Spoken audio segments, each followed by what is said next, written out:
what's behind the dark wooden sliding door? My parents moved to the Upper West Side of Manhattan in 1968. And if you know your history, at least of the city of New York, that's when things started to decline. School strike, fiscal crisis, people flying off to the suburbs. And that meant that the beautiful synagogues built on the West Side during the Roaring 20s, when German Jews and other immigrants really populated and had the money to build grand synagogues and grand school buildings, began to struggle. I was one of the last classes in B'nai Jeshurun, the congregation on 88th and 89th Streets, nursery school. And then later on, as things started to improve, the Abraham Joshua Heschel School moved into that building, and I was in one of its first classes.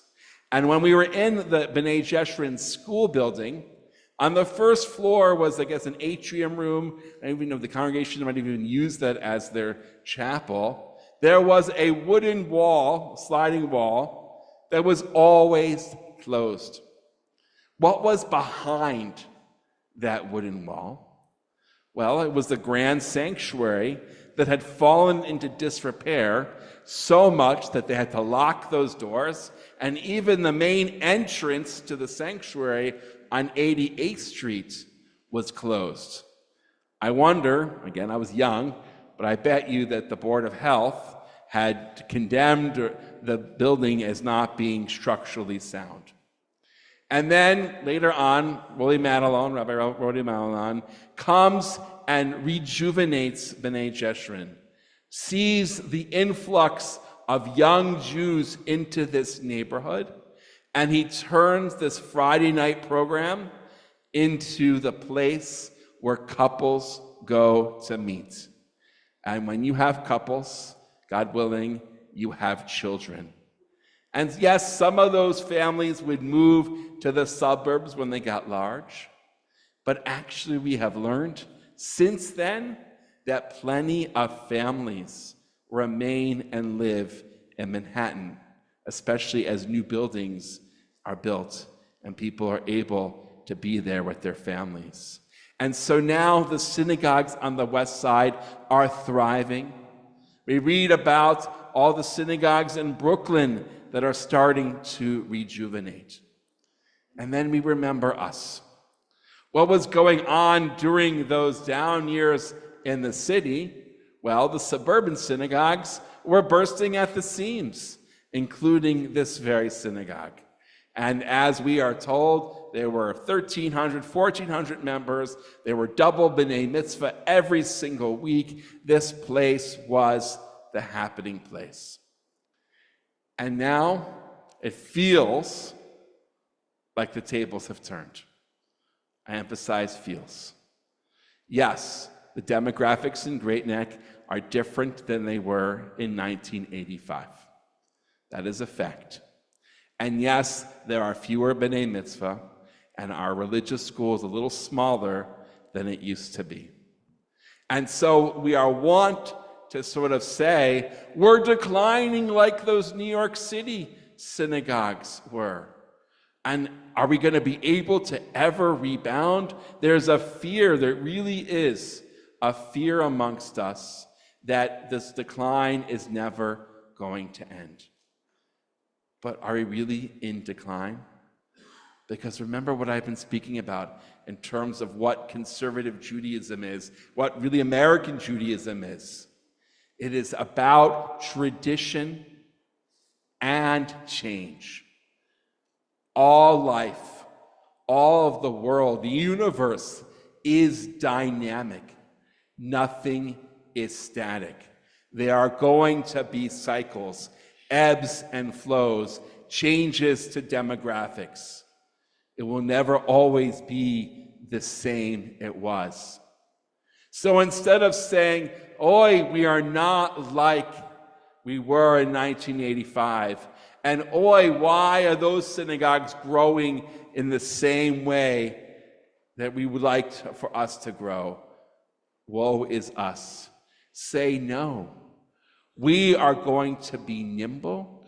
We are going to hold on to the tradition that is dear to us and make smart changes so that we can weather this storm, if you want to call it that, weather these changes, and know that just like B'nai Jeshurun and the other synagogues in New York City's inner core rejuvenated themselves.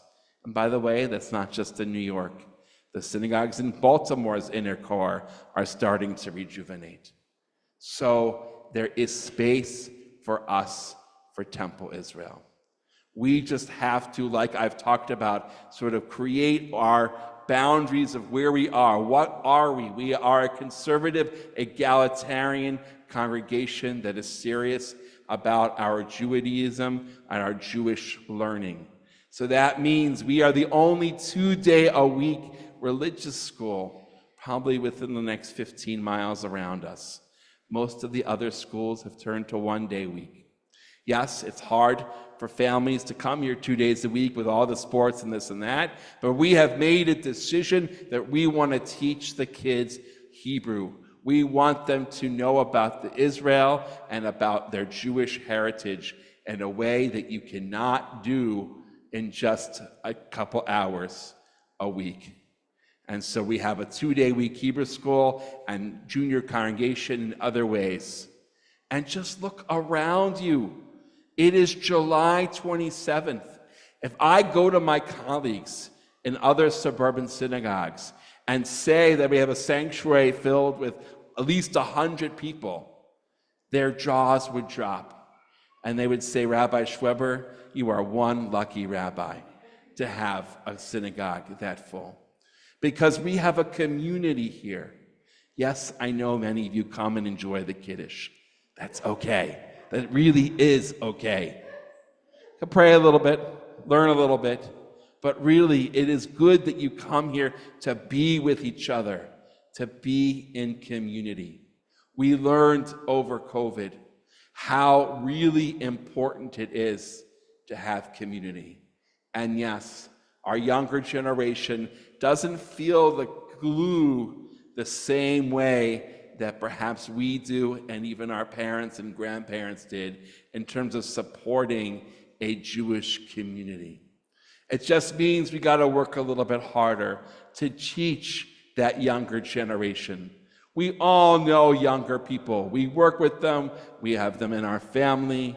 And so us clergy, us leaders, are really looking to you to help us maintain our synagogue.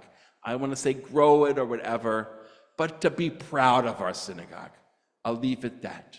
If you go out there and tell people that you know that you are a proud member of Temple Israel, where there is kids running around, where you can have a great warm Kiddush and make friends, then you have done our best PR. And we will thrive, and we will grow if it needs to grow. But no matter what, I am confident that 10 years from now, 20 years from now, 108 Old Mill Road will be Temple Israel of Great Neck, the place where conservative egalitarian Judaism thrives here in Great Neck. Shabbat Shalom.